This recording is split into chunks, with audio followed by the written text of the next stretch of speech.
Oh, I'm super special now? Oh.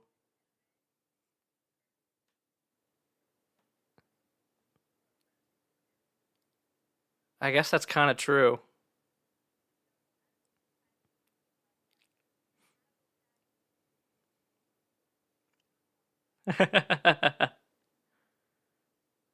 I do have a brand. It's weeb shit.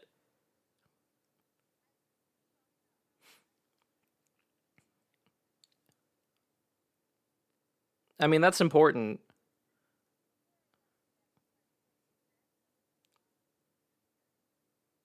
Well, where I'm from is from a podcast called Gilmore Ball Z, where my wife Paige and I compare and contrast Dragon Ball Z and Gilmore Girls, episode by episode.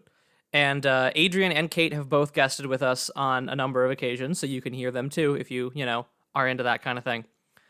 Um, as for why I'm here, Final Fantasy has been like my favorite video game franchise basically for as long as I can remember. I've played all the mainline Final Fantasies except the MMOs because I'm just not generally into MMOs, and a couple of the spin-offs. I've just always been a huge fan. Final Fantasy VI is my favorite video game of all time. I live and breathe the franchise in a lot of ways, and so I've often said in conversations with the rest of the But Why Though crew that there is no limit to the amount of time I can talk about Final Fantasy. They're under explicit instructions to just tell me when to stop, and that'll be when this episode ends. Uh, so I don't want to call myself an expert on Final Fantasy because I'm sure there's some dude on the internet who could trump me pretty easily, but I'd like to think that I know my stuff when it comes to Final Fantasy.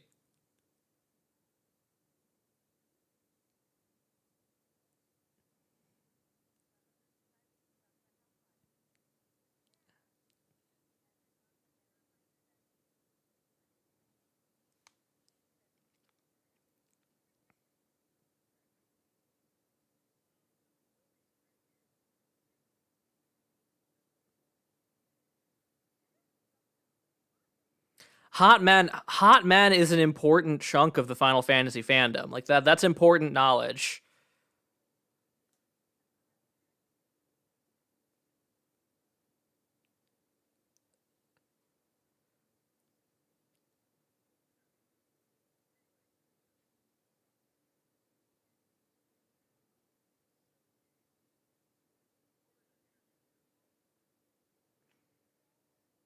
Yeah, FF7's the one that's just full of soft boys.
Mm-hmm.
100%, and I can always add things.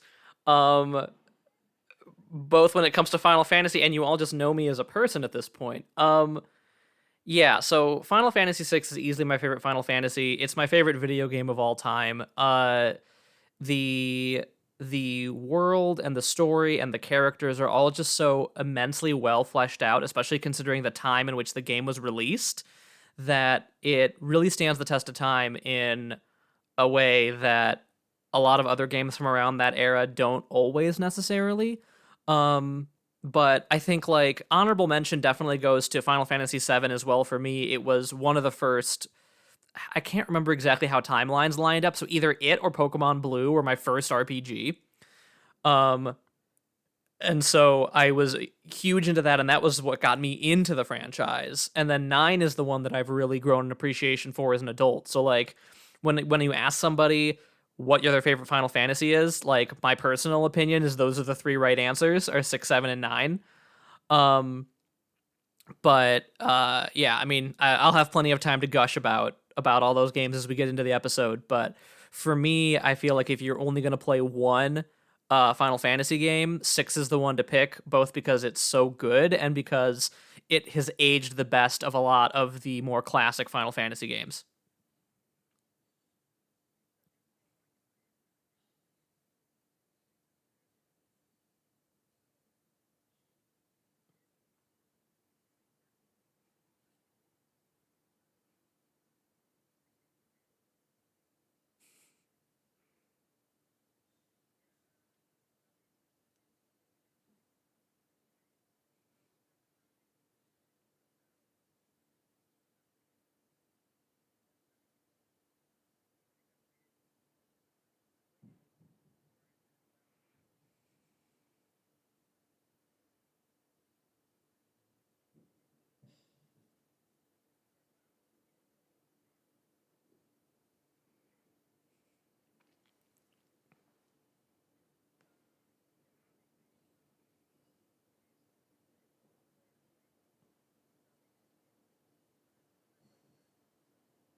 How dare you not have an identical life experience to me, Matt?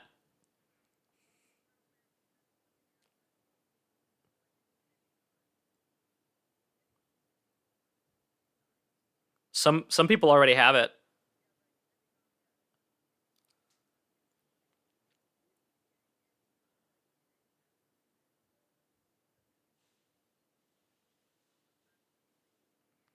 Australian bastards.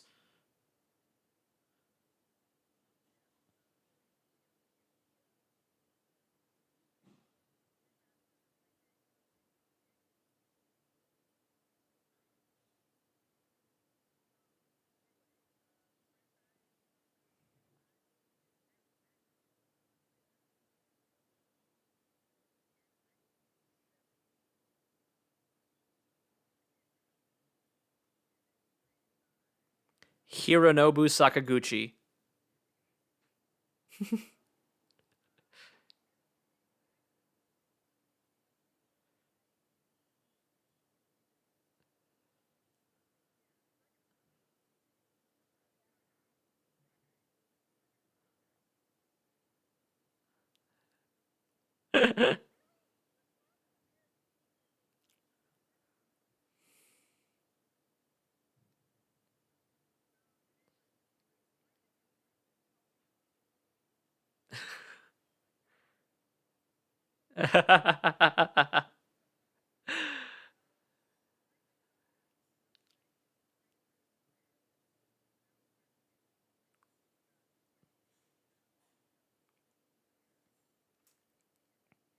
hmm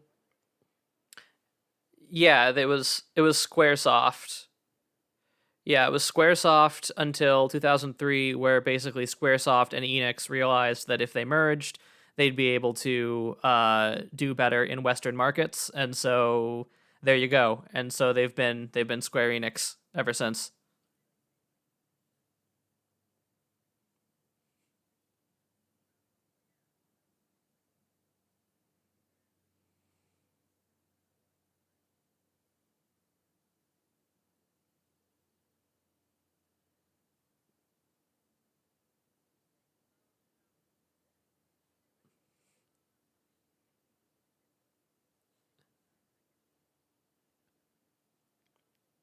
It was the NES.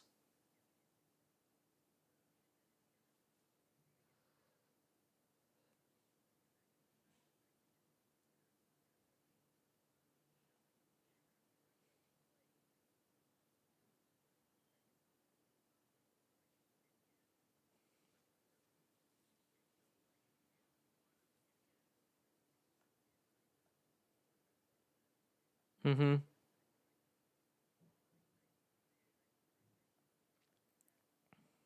That's how you know people are old school is if they call 4 Final Fantasy 2 and if they call 6 Final Fantasy 3, then it's like, "Oh, you're old school."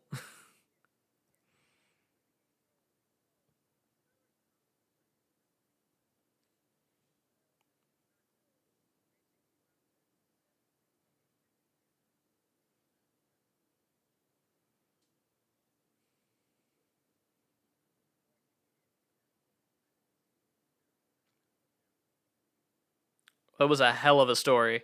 I actually wrote an essay about it in college.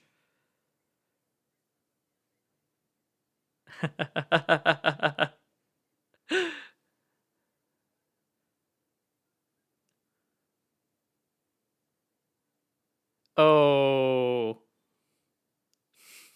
Well, okay, so the second half of this episode is going to be Kate and I fighting to the death.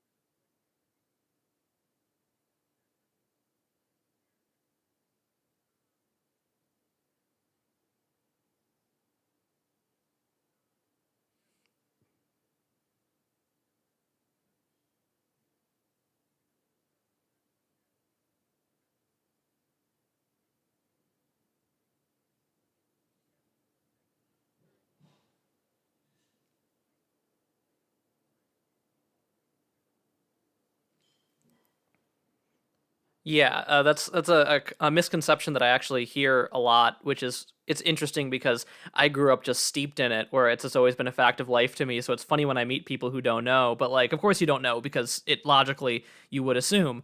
But yeah, every single one takes place in its own universe, its own set of characters, its own everything. There's no relation between any of them. So like, if you're like, oh, there's this Final Fantasy VII remake coming out, but I haven't played the first six, literally doesn't matter. They have nothing to do with each other.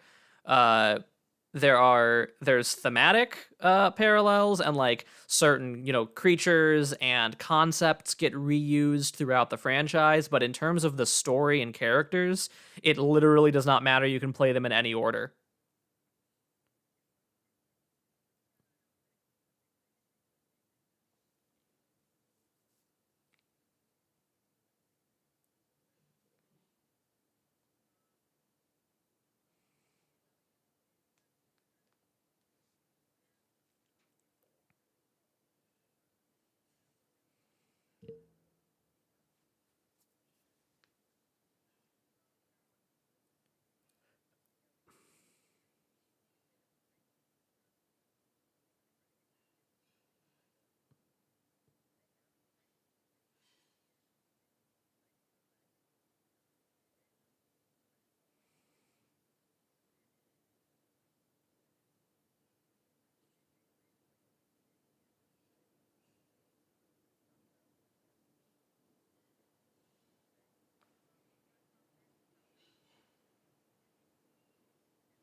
Three actually didn't come to Western markets until the DS.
It really is. I love it. It's so good. It was really divisive because it's so different in so many ways. And people are like, "Oh, haha, it's just a boy band road trip as a Final Fantasy game." Screw those guys, right? Like it was a good game. I'm just gonna put that out there. It is dope.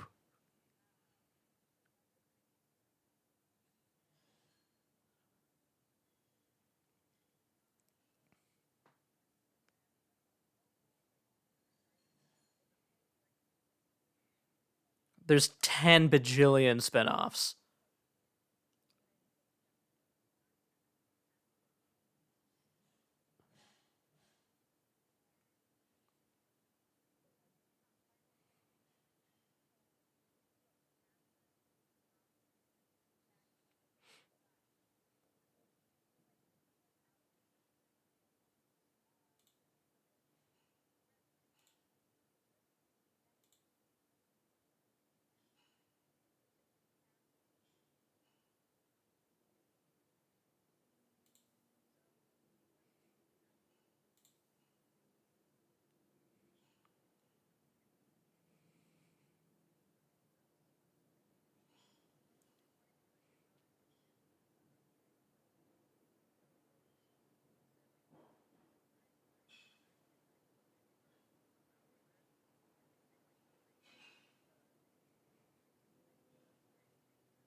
Yeah, well, and it's an interesting case with these because in some of these cases there's just like production stuff going on behind the scenes that kind of explains it. Like if you look, we had 8 in 99, 9 in 2000, and 10 in 2001. And I remember even back then when I was a kid, as these were coming out, I was thinking, that's crazy. They pumped out 3 games in 3 years and they're all like big games. And the reason for that is that Final Fantasy IX was originally not going to be a Final Fantasy. So it was a totally different team working on it. It wasn't part of their Final Fantasy project roadmap. And then as they were working on it, they were like, "No, this is a Final Fantasy game. Fuck it, it's Final Fantasy IX." Whereas like whereas Final Fantasy 15 was originally going to be a spin-off of Final Fantasy 13.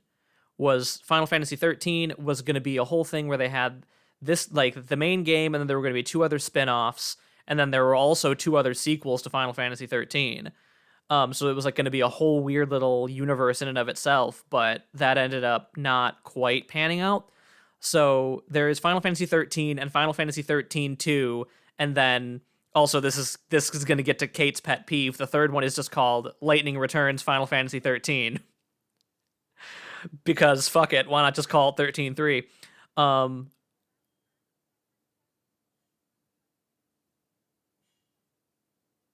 no, Final Fantasy 12 and Final Fantasy 10-2 are 2 completely different games. Yes. 10-2 is a direct sequel to 10 where you play as Yuna, whereas 12 is its own completely separate thing.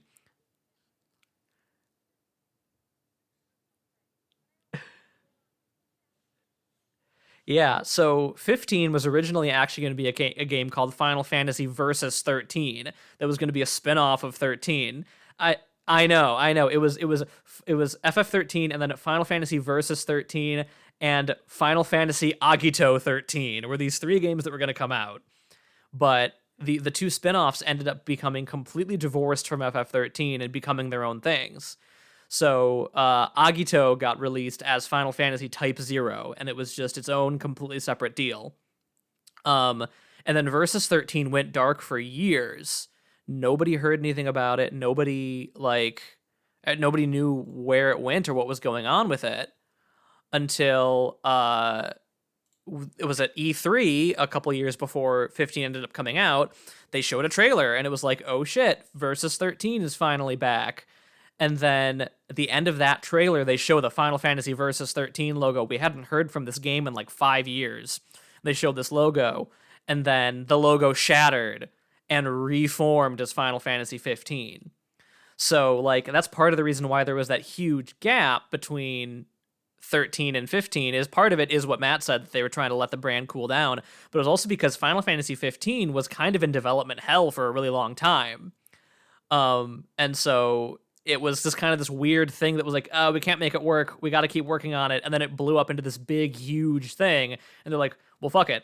Now it's a full blown Final Fantasy game. So slap a 15 on it and send it out the door. And that's like kind of how we get this weird gap that's happening. So who knows how long it'll be before we get Final Fantasy 16. It's already been 4 years.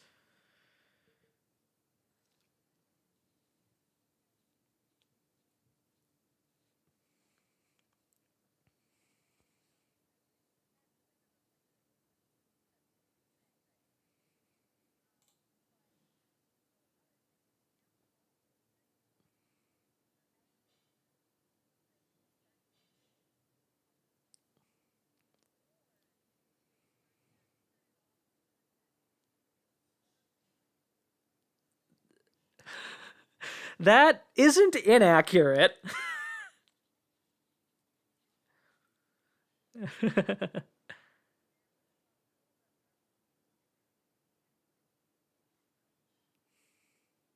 I'm sorry. I get excited.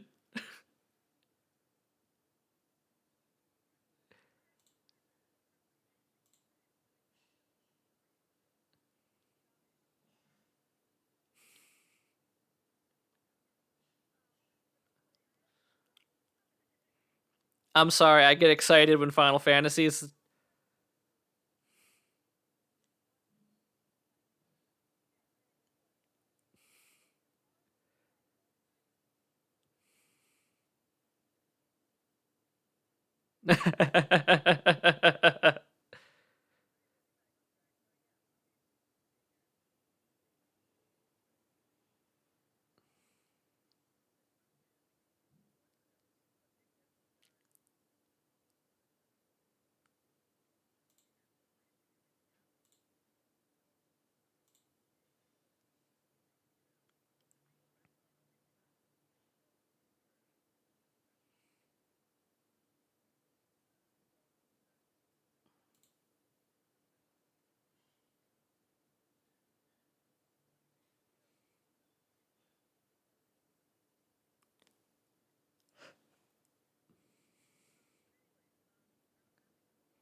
Yeah, I'd never heard of these.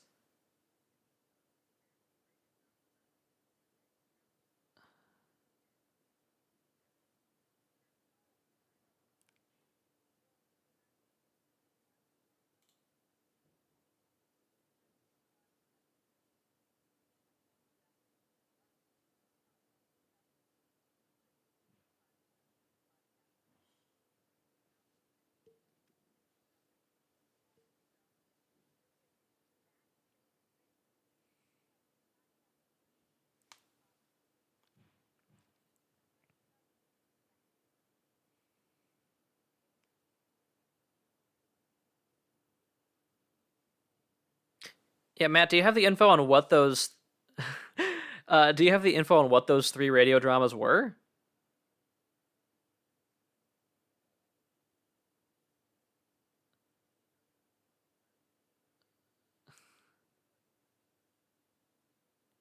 I mean, we can also just move on. It's just more for my own curiosity.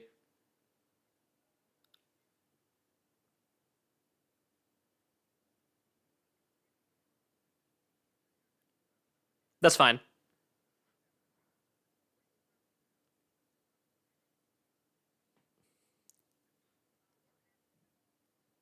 There should be.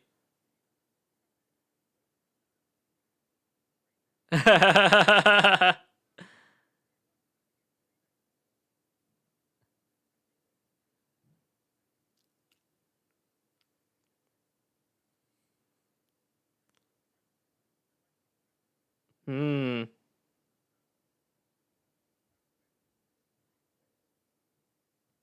Oh yeah, that's one of the mobile games.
It's a good franchise to look at.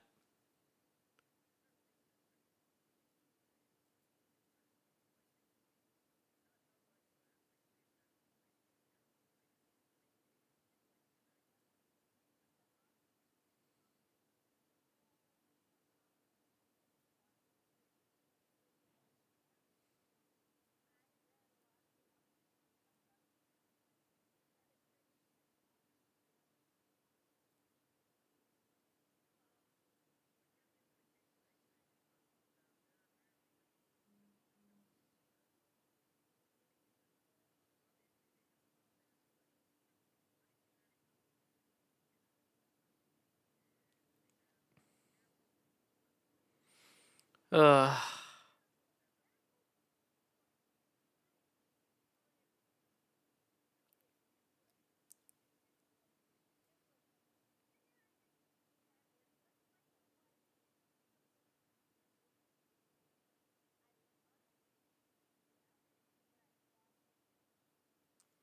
I just remember I went and saw it in theaters because I was so excited that there was a Final Fantasy movie coming out. And you have to keep in mind I was born in 1992, so I was like 9 years old. And super excited there's a Final Fantasy movie coming out. And then I got out of the theater and I was like, I don't understand how that was Final Fantasy. There was a guy named Sid in it.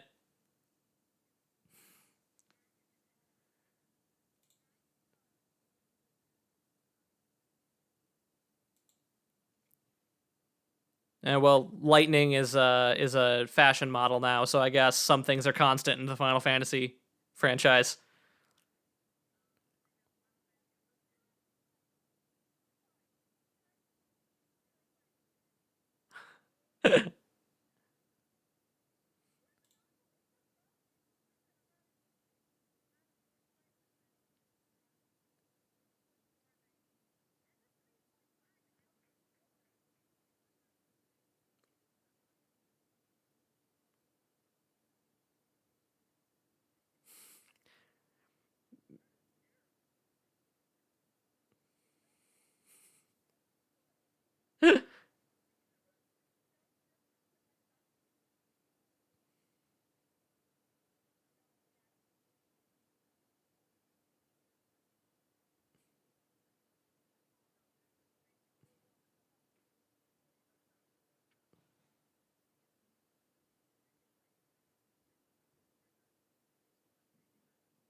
I haven't seen all of it, but I've seen parts of it. It's also a weird one, where it has chocobos in it, um, and I didn't see the whole show, but at least the one that's in the main cast is not fat. And like the dude summons from the Final Fantasy series in the TV show at the end of every episode. But other than that, it was not very Final Fantasy. It kind of felt like if it was like, and again, I haven't seen all of it, so maybe it gets better. But the parts that I saw, it was like uh low budget Miyazaki with Final Fantasy stuff duct tape onto it. It's been many years, so this is also like my yeah, this is also me looking back at it through many years. So maybe if I were to sit down and watch it again now, I'd be like, wait, this is genius. I was just a stupid kid and didn't get it. But when I watched it, the first time, I did not get it.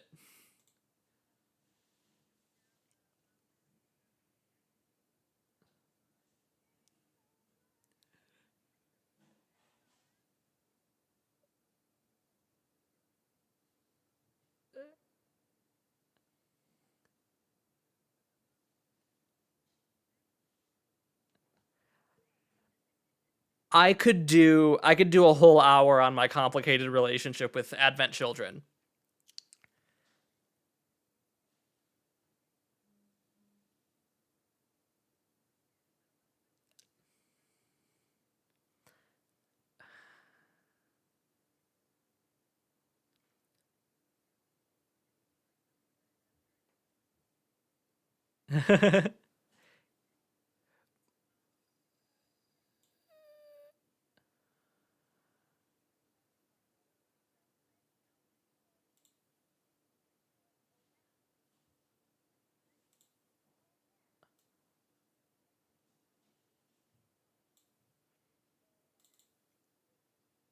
Which is why it's so funny in the for the remake, they're going back and making people like who weren't hot in the original game and making them hot.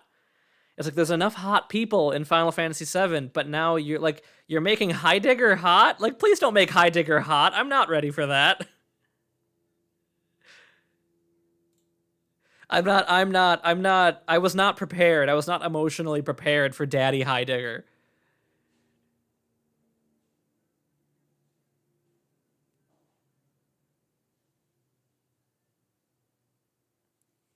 Yes, Kingsglaive. Kingsglaive is also fun.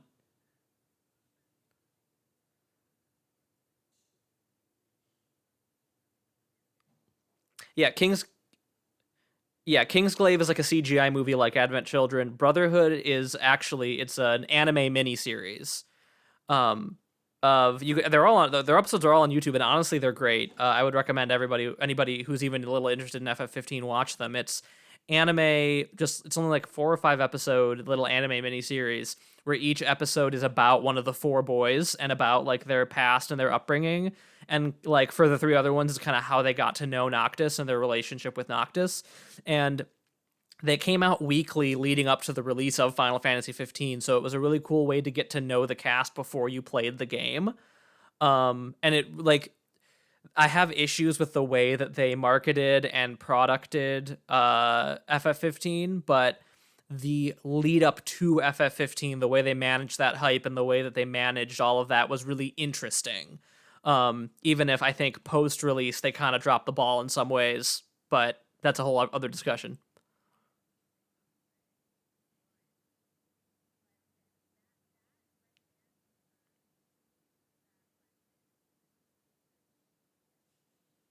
Yes.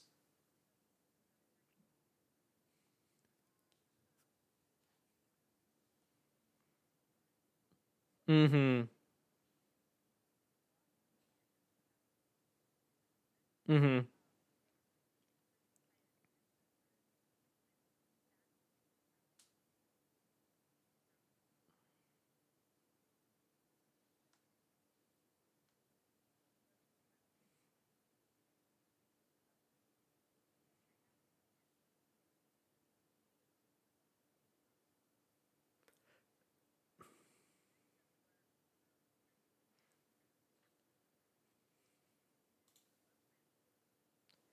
For some reason, it's a J drama. Of course, Kate's seen it.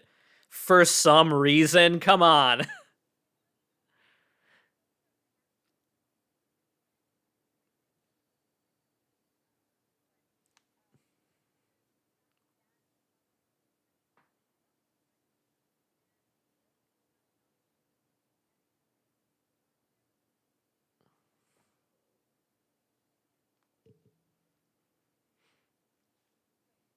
Yes, he pretends to be somebody else and meets his dad in the game so they can become friends in the game without him knowing he's talking to his son. It's super cute. I'm pretty sure it's based on a true story.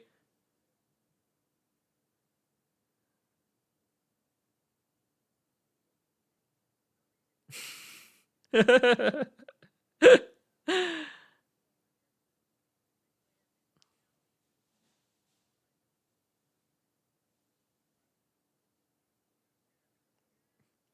can't you can't you can't slow down, Matt. If you slow down, then I start talking.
hmm That's why it was called that. Because if it wasn't a mega hit, they would fold, and so it was their final. That was what they called. They were like, okay, Final Fantasy, let's go, and then it ended up being a mega hit, and they're like, well, shit, I guess Final Fantasy 2.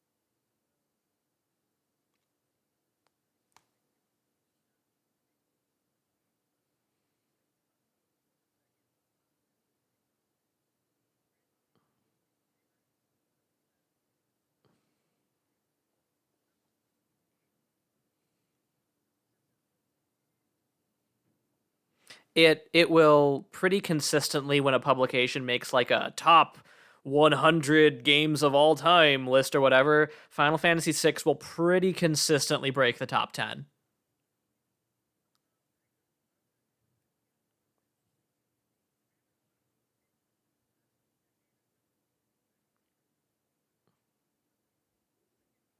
It's clicks.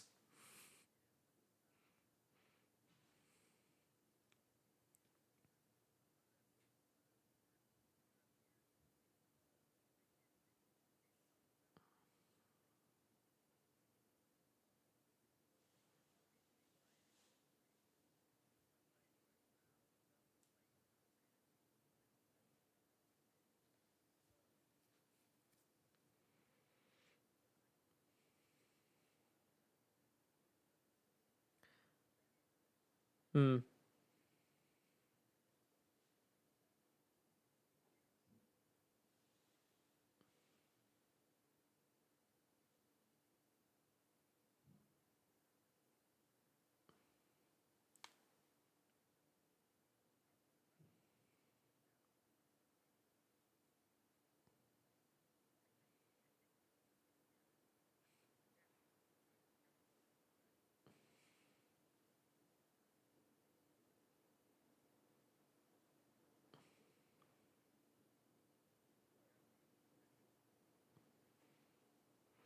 Well, even if you look at the demo for Final Fantasy VII, the Seven remake, it's like you feel like you could actually reach out and pinch Cloud's little cheeks.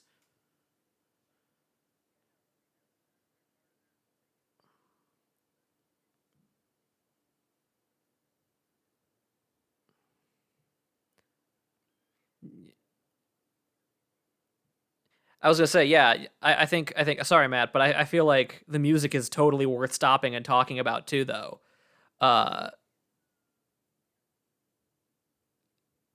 okay, I mean, I don't, I will admit I don't really know your format. If you want to do that later, we can. But oh, I see. You got a whole thing. You got a whole thing for music. We'll do that later then. I'm looking at your notes now.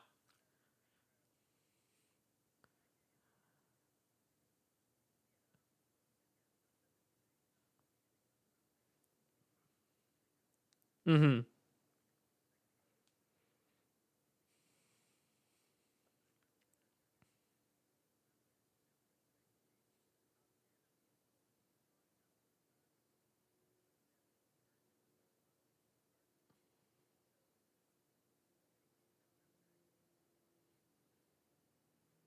And they're all on Spotify.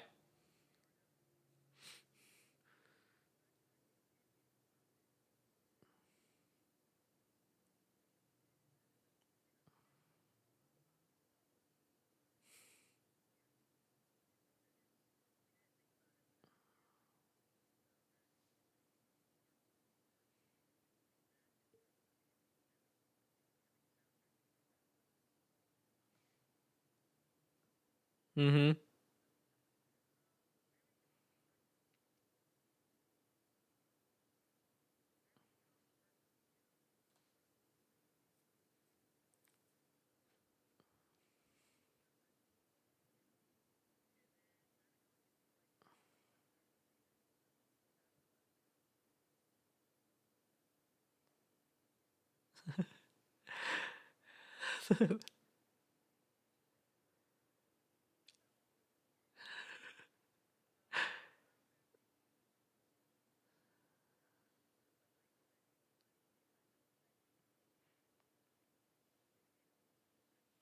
I, I went last year. It was either last year or the year before. I went.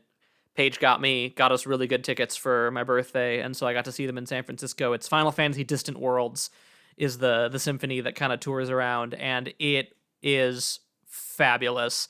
If you're a Final Fantasy fan, it is absolutely worth throwing down the tickets. And even if you're not, it's just damn good music.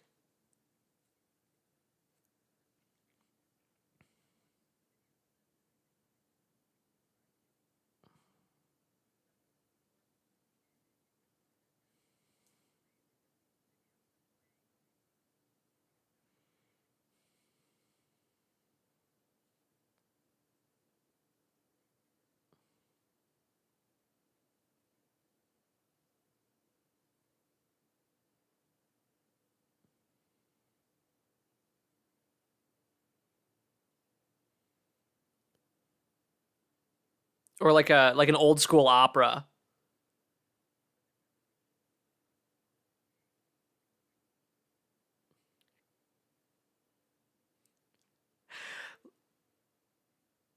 Making an absolutely taking a good idea and making the most absolutely baffling decision with it is like the most on brand thing for Square Enix.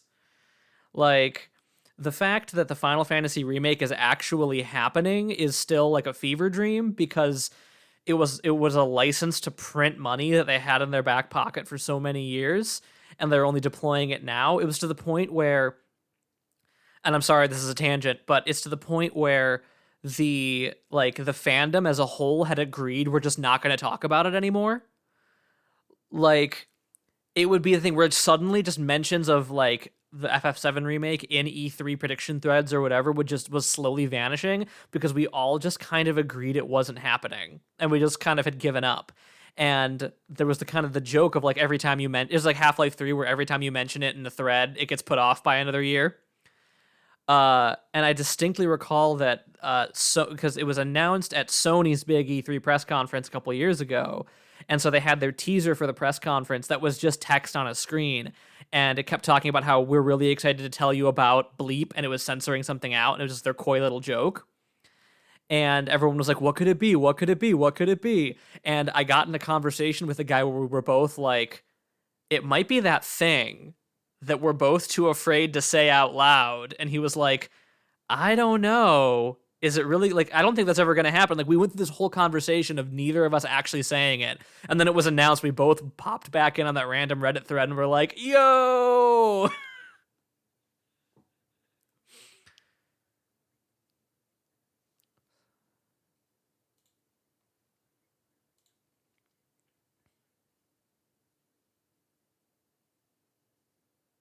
Mm-hmm.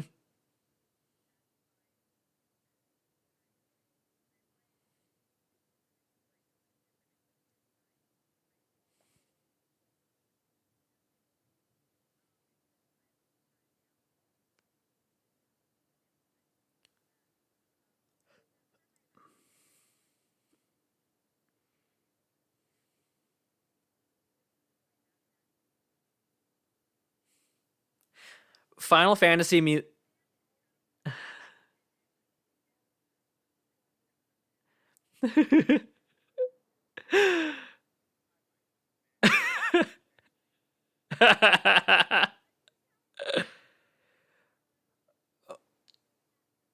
Oh, the Fat Chocobo music is a work of art.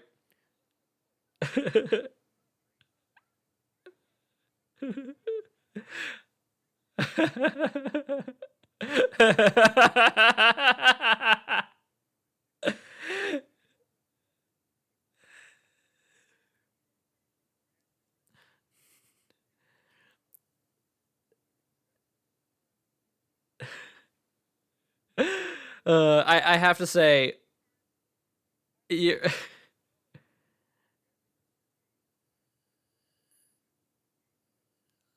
the fat animal music.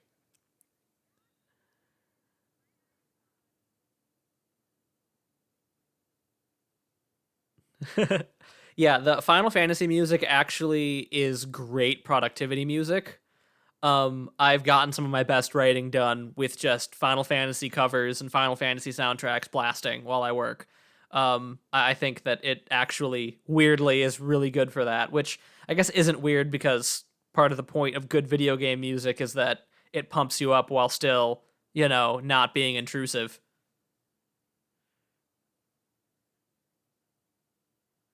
Well, it depends on the track, obviously.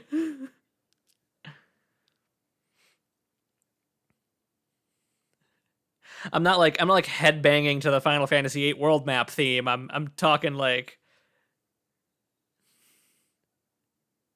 Real Emotion is a bop.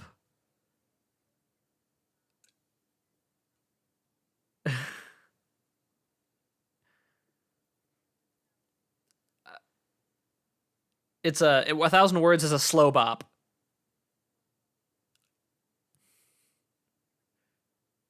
There you go, a heart bop. Perfect. There's a lot of good. There's a lot of good.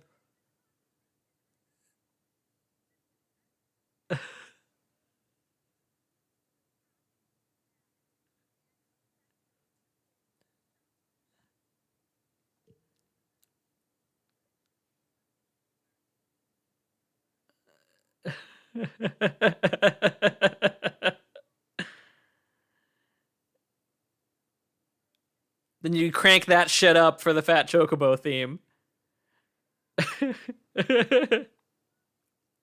I have to say the my favorite moment of the symphony actually is when they play the Chocobo music because they get the entire choir out there and so they just play the beginnings of the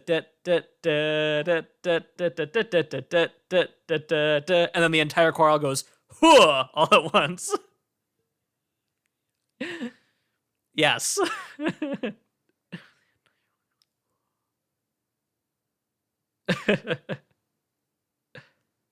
That sounds amazing. I'm gonna look that up later.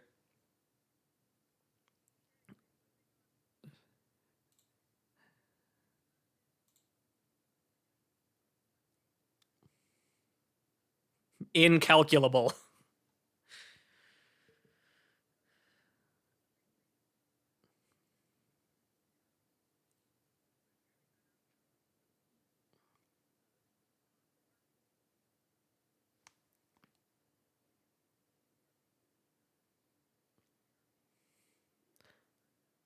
console RPGs is a pretty outdated term that you don't really hear much anymore. But yeah, I mean, you have it here in your notes, so I'm going to steal your thunder. But like, yeah, a lot of Western RPGs were more PC focused at the time that Final Fantasy and just generally Japanese RPGs were on their rise between Final Fantasy and Dragon Quest.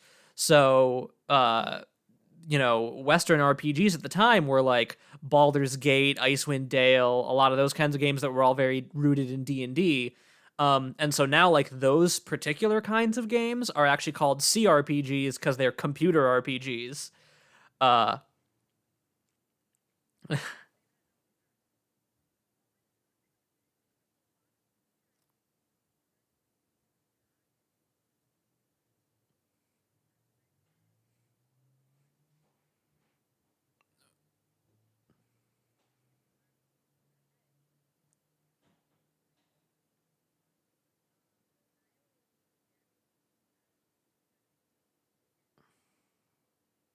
mm-hmm.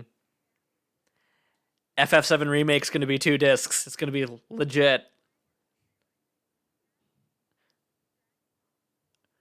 Blue Dragon is 3 discs. Lost Odyssey is 4. Lost Odyssey, you're all lying. Lost Odyssey is only 2 hours long because nobody's ever beaten the first boss. The other discs are all just blank.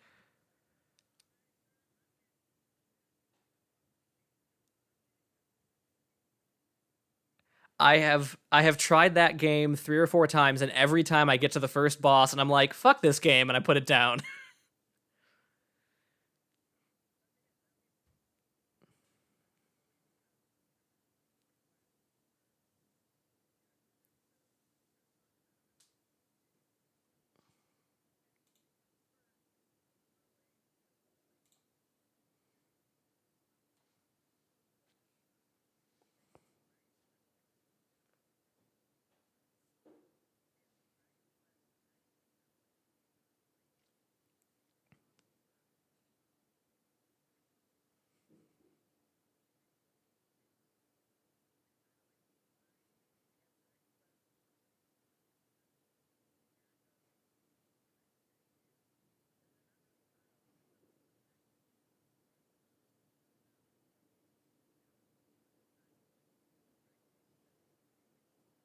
Hmm.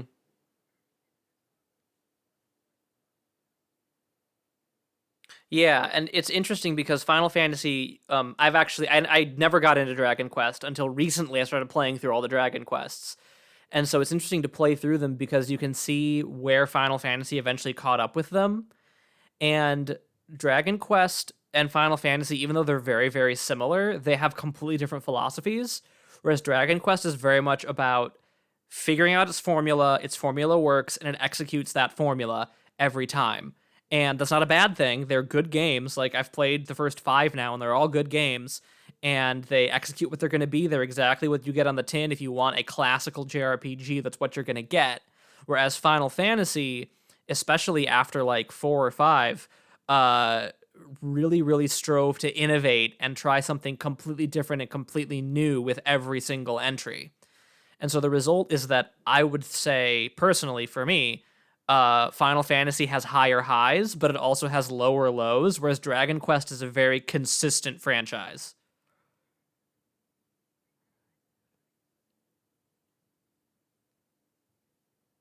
That's really common in the West.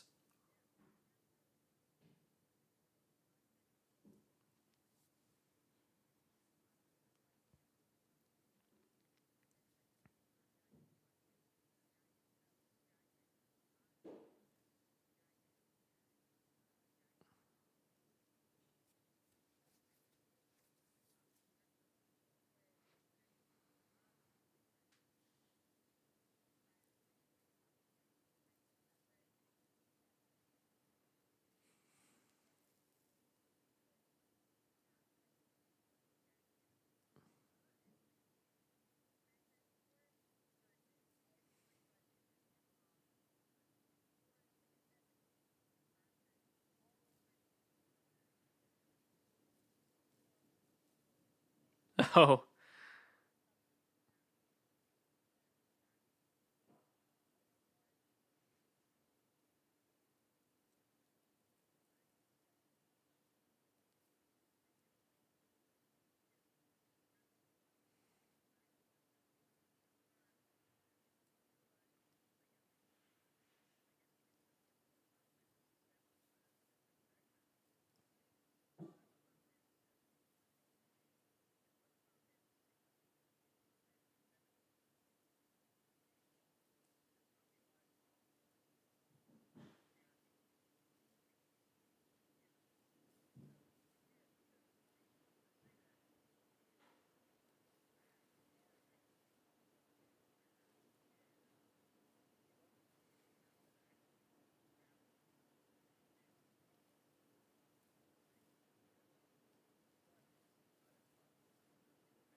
Mm-hmm.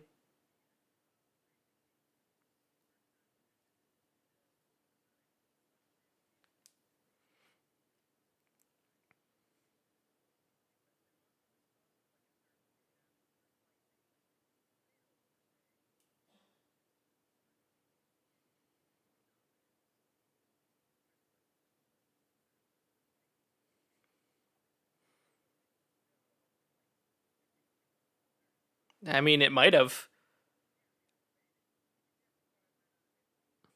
Yeah. This is what I was talking about. Where I wrote an essay about this in college.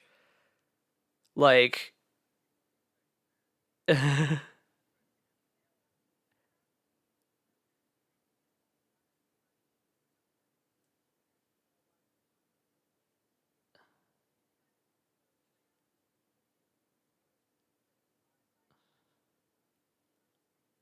hmm.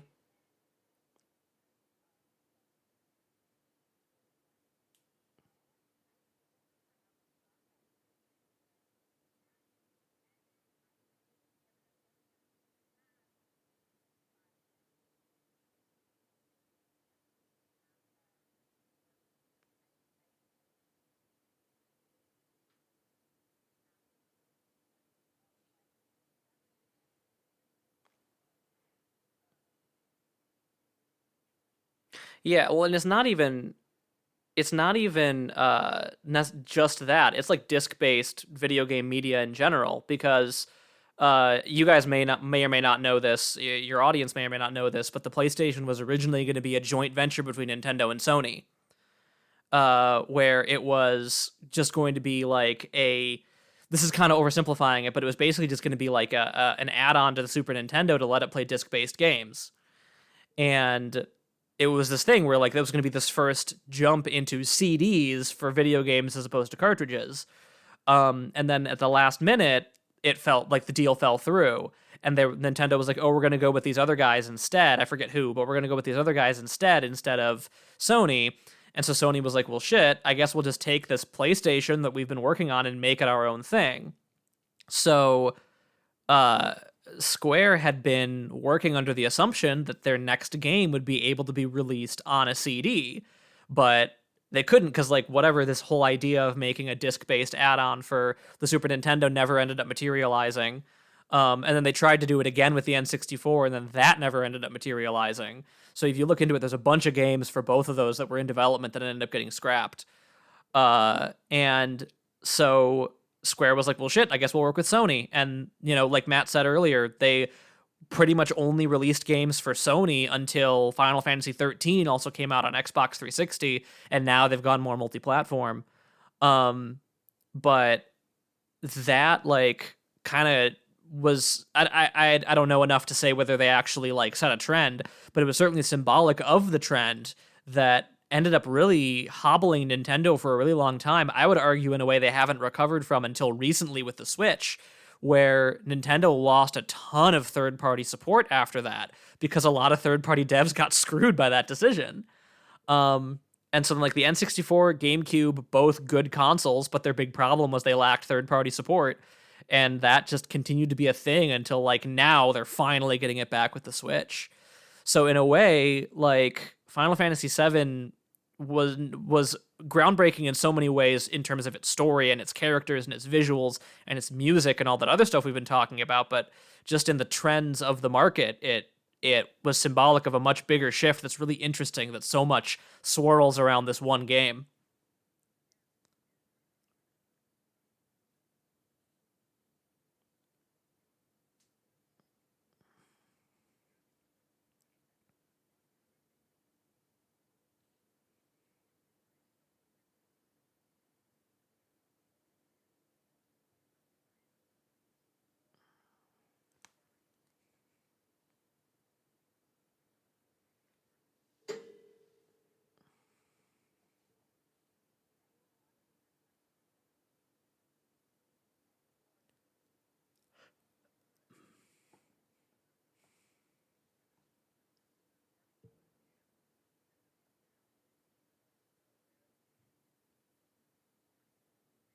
Mm-hmm.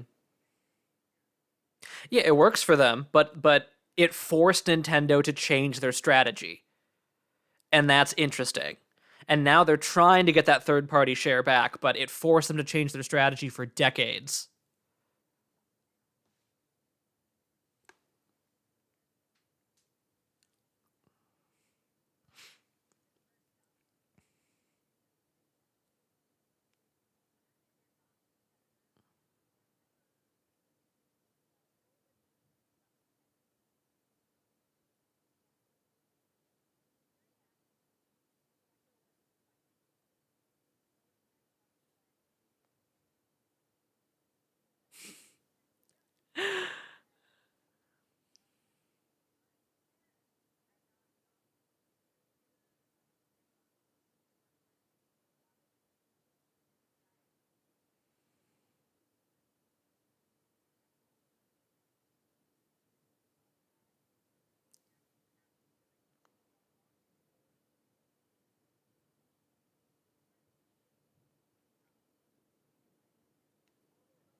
They found their corner. Why would they venture out of it?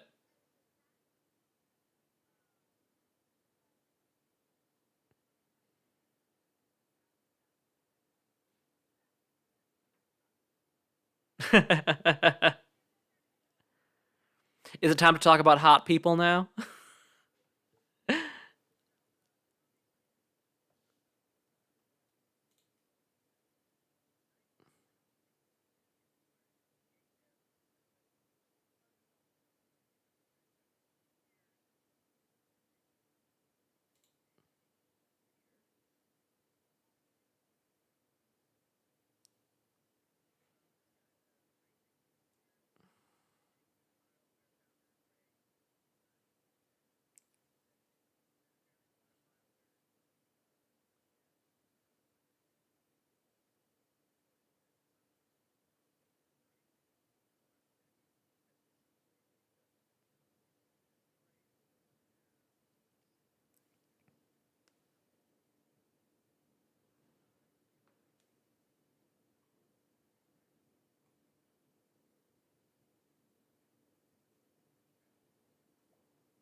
I mean, any video game with RPG elements.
My personal opinion is that all games should have JRPG combat. Every single one. Every single video game.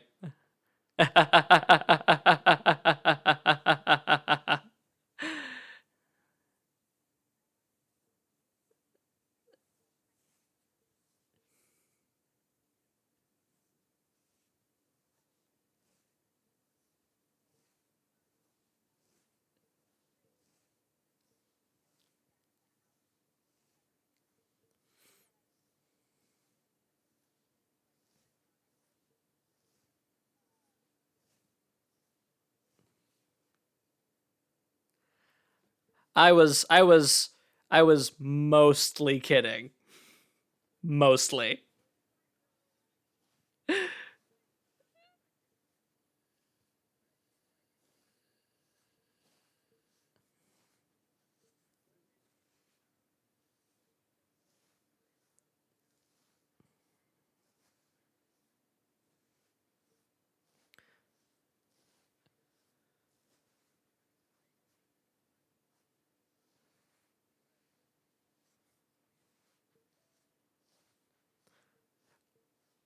I think that sorry, but I think that there's we can talk a little bit actually about how Final Fantasy has had influences even outside of video games. Because like if you look at especially anything coming out of Japan, anything that is even a little bit fantasy focused of having magic and wizards and anything like that, if you look, the Final Fantasy influence is really obvious. Like right off the top of my head, like the most like on Netflix, like a lot of the fantasy imagery in Little Witch Academia is obviously drawn from like old school Final Fantasy. I wasn't prepared. I didn't come in with notes for this, so I don't have any more examples off the top of my head. But just any fantasy anime.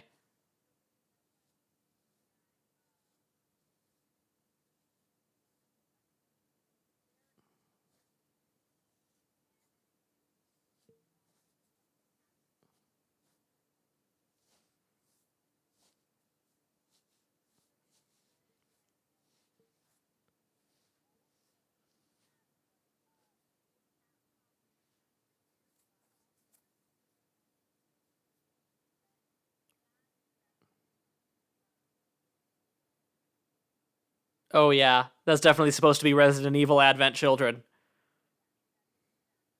God, those movies are bad. They're so bad. I love them.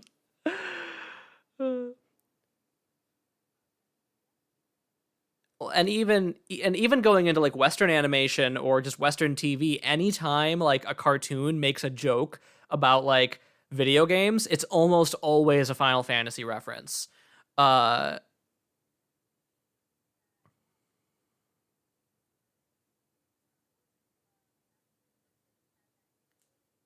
and you can get assassin gear for the boys in FF 15.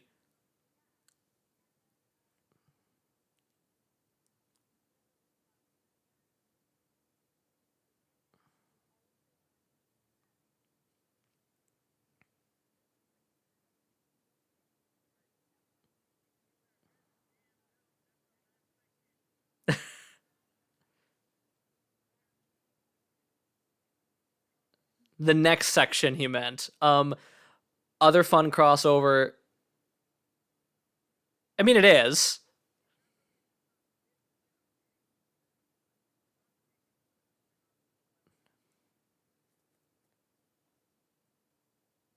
Um, yeah. Also, Jason, you can remove as much of my ranting as you want. My feelings won't be hurt. Um, well, good. That's good.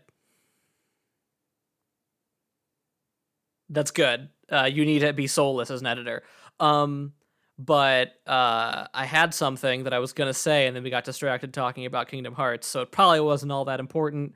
We can move on.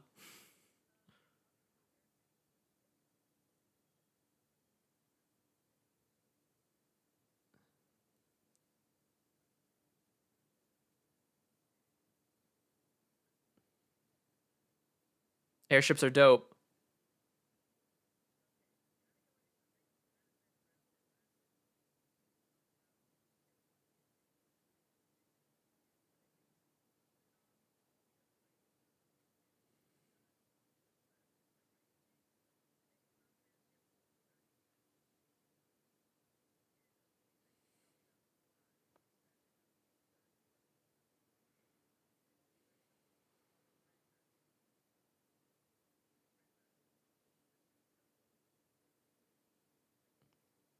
Yep, Chocobo's Mystery Dungeon.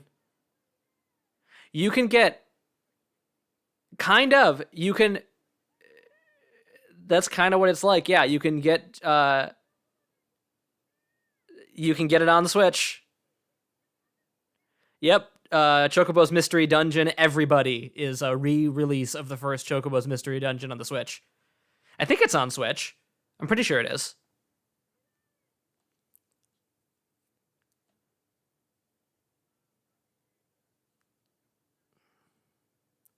Yeah, yeah, the capitalization makes it weird. The Saga series and the Mana series is actually a little weird. I might be wrong about the Saga series, but I'm certain about the Mana series is that actually it's not a spin-off. It was that the Mana series, when they were bringing it to the West, they were like, we don't know if we can get people to play this game, so let's slap the word Final Fantasy onto it. I believe they both did.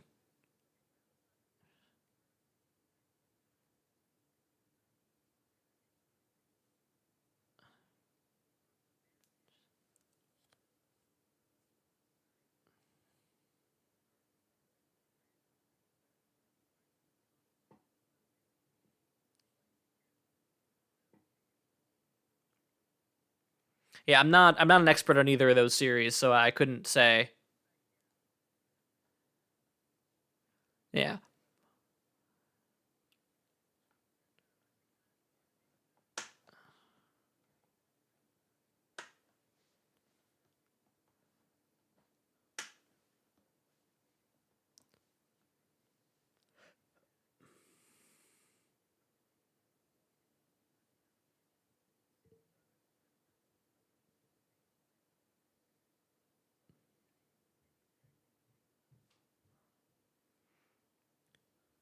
But Kingdom Hearts.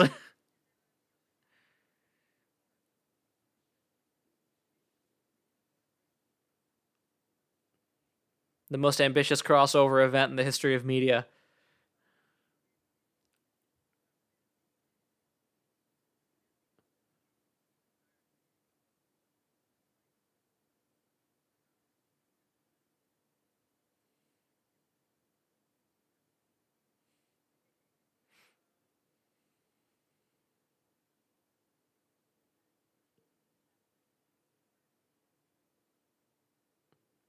What, you don't feel that it's straightforward that they have a game called 358 Days Over 2? I love Kingdom Hearts, but Kingdom Hearts is fucking weird.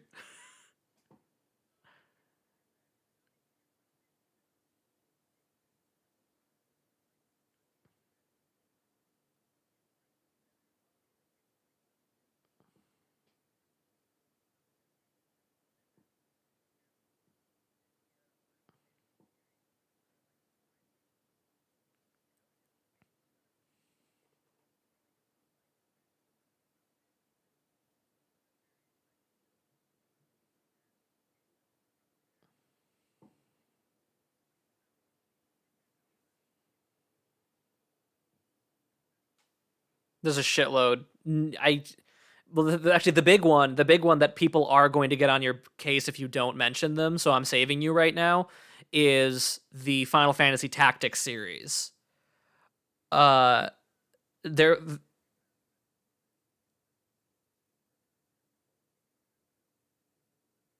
Yeah, there are people who will fight and die for Final Fantasy Tactics. That it's actually the best Final Fantasy game in the series and one of the best games ever made, and the Final Fantasy Tactics stands are fucking scary.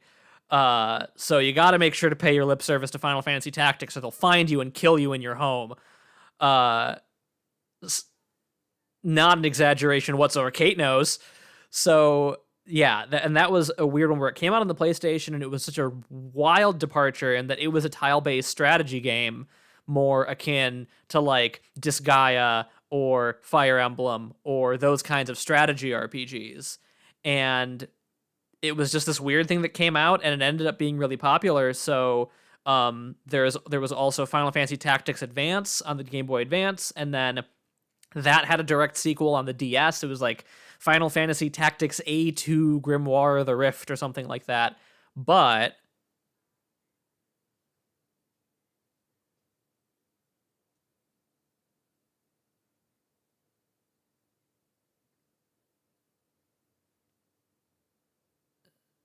I personally,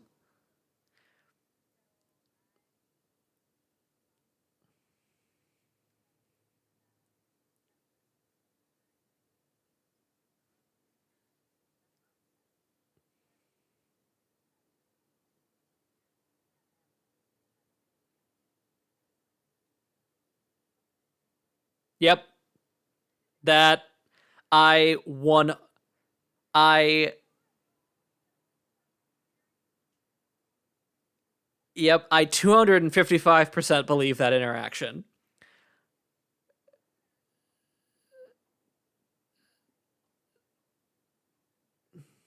Yep.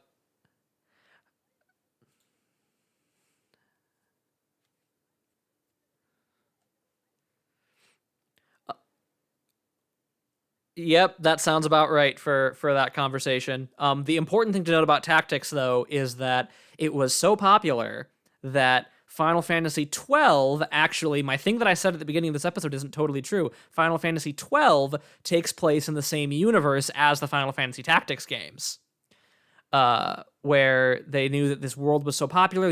Like the characters were all different, but the world and the different species and just the setting is so popular. They set Final Fantasy 12 in that same world. And so it's that weird case where a mainline Final Fantasy series not only shares a universe with other games, but actually other older games predate it being in that same universe, which is just kind of this, it's this weird artifact in that way.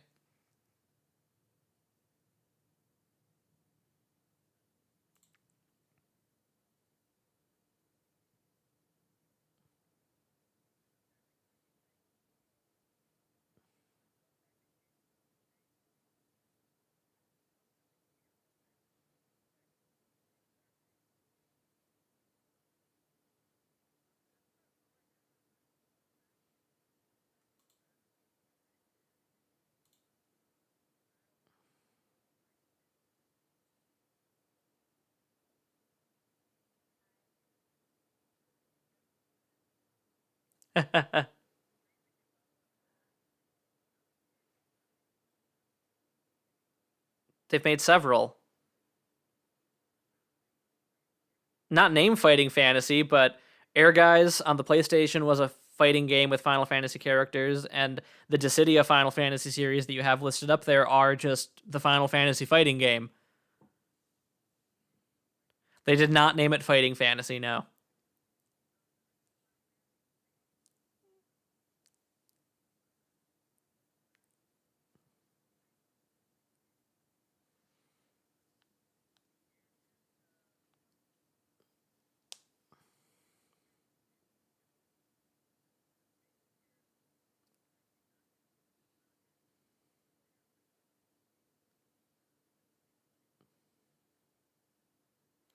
Yep, Sid. I mean, it's a different.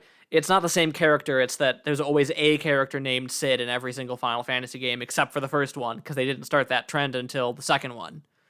Um, Go ahead.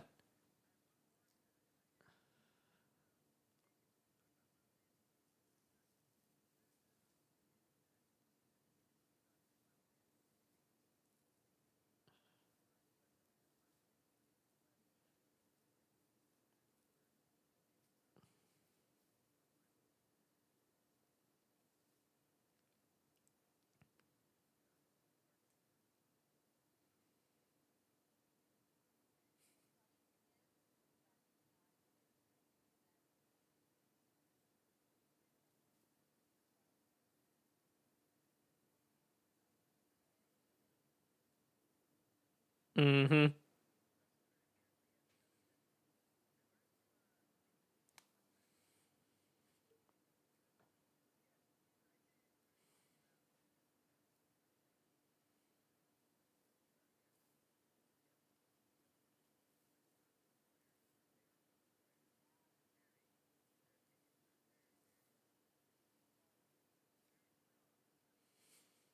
Remember those couple years where every single video game immediately lost a star if it wasn't The Witcher 3?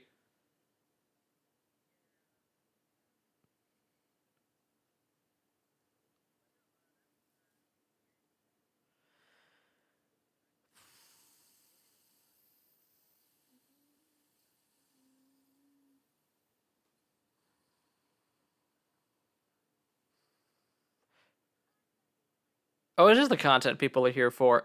Geez, like, I mean, if you got me talking, I could probably list out tons of fun facts about Final Fantasy. There's so much. Like I said, just because the stories aren't connected doesn't mean that there's not interesting parallels across all of the games. But that would be a whole other thing. I think I alluded to it earlier. The most fun and interesting fun fact off the top of my head that won't take 20 minutes is that when Final Fantasy 13 was coming out, they really, really wanted to push Lightning, who is the protagonist of Final Fantasy 13, and she's this tough bitch who like takes kicks ass and takes names, and like they very upfront like Tetsuya Nomura, who is the lead, the basically the lead of the franchise at this point. Um, what he said, he literally just said in an interview, "I just wanted to make a female version of Cloud." Like he was just super. He didn't even try to hide it, and she is basically just female Cloud, but like not actually Cloud, Advent Children Cloud, who is Cloud with Squall's brain put into his body. But anyway, um, so she's just like that kind of character. So they decided that one of the ways they wanted to really push her in marketing and make people really love her was to make her a fashion model. So you'll occasionally still see them. There was a whole thing where Louis Vuitton, I think it was, used Lightning as their model for a bunch of their like handbags and clothes and stuff. So you can just find all these things. And so obviously like it's CG because she's not real. So it's CG renders of their products of like Lightning with their products like it's a fashion shoot. But so you're supposed so the fake pictures of their clothes are supposed to make you want to buy their clothes. It was very strange. But Final Fantasy is a franchise that is so big, one of its fictional characters became a real fashion runway model.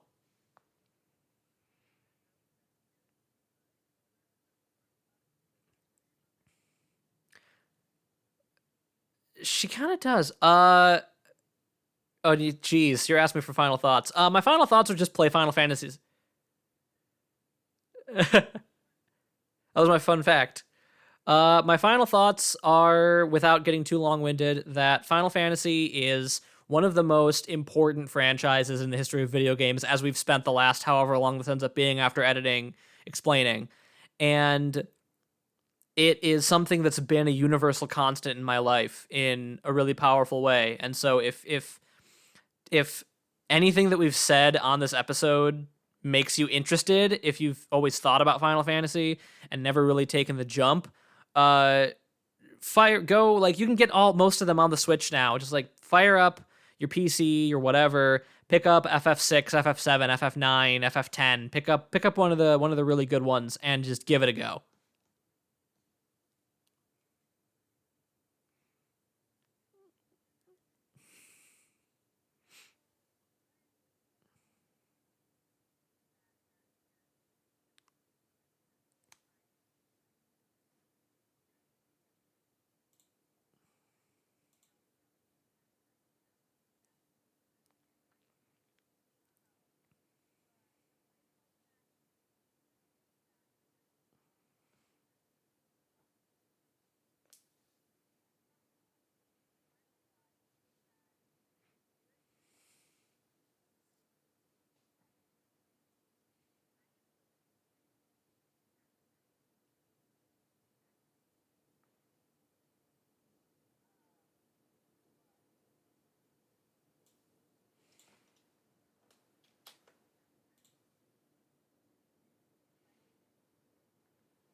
I dropped. Apparently, you suck, and that's why. That's why you don't like it. I dropped it.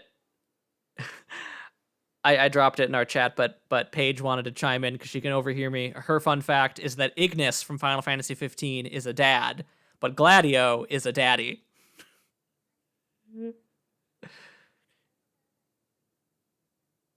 Yes, it is.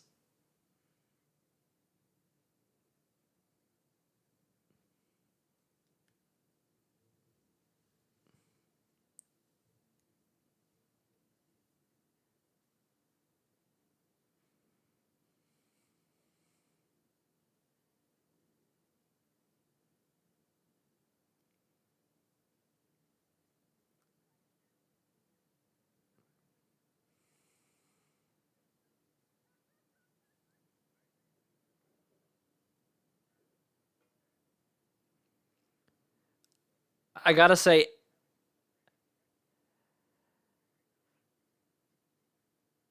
everybody in my life is trying to get me to play Final Fantasy 14.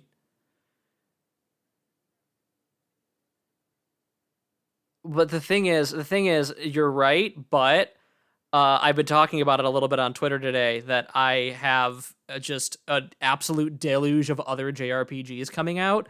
I'm playing through Trails from Zero right now, and then the Final Fantasy VII Remake is coming out, and then I need to finish Trails to Azure so that I'm all caught up for when Trails of Cold Steel 4 comes out. So like just within one franchise, I'm blocked up for the next like year and a half.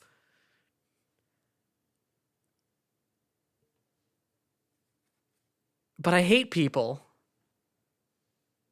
That's my thing with MMOs is like I like RPGs, but I hate other people. So why would I play an MMO?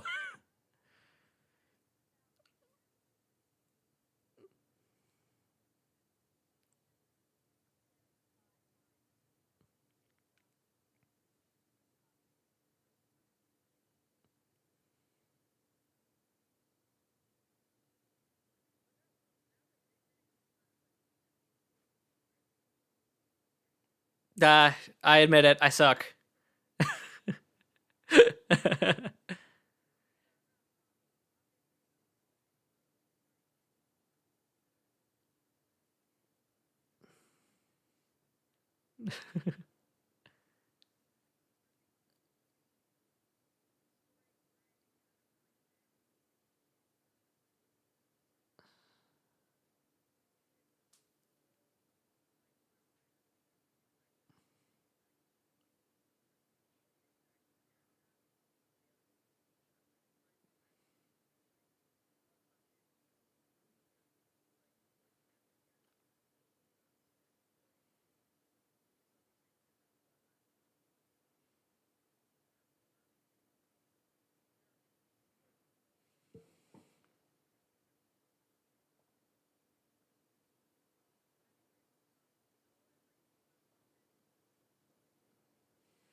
Don't you dare fucking deny me my Final Fantasy VI remake, Matt.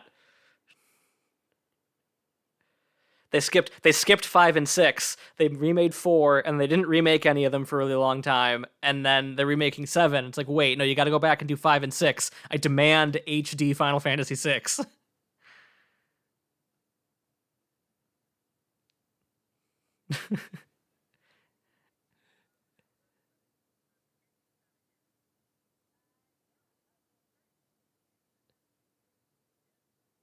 Oh, well, you can find me wherever anybody mentions Final Fantasy. Just wait and I'll come crashing through the nearest window like the Kool-Aid Man. But if you want more of me personally, you can find me on Twitter at GPLow92. That's LOWE. Or if you want more of my voice, you can follow my podcast, Gilmore Ball Z, where again, my wife and I watch Dragon Ball Z and Gilmore Girls. And you can find us on Facebook there at Gilmore Ball Z, and our Twitter handle is at Gilmore Ball Z. So go ahead and give it a listen. We usually have a lot of fun comparing two shows that we both really, really love, and then slowly love less as time goes on.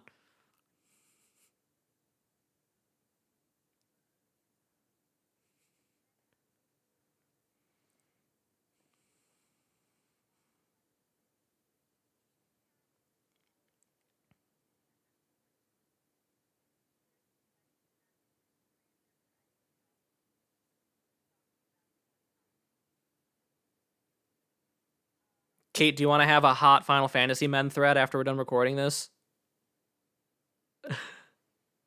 I'll help.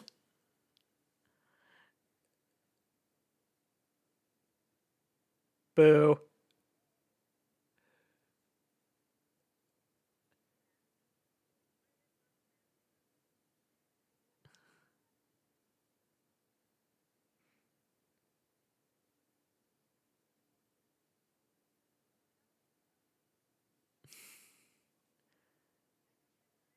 Yeah. Here, I'll stop recording.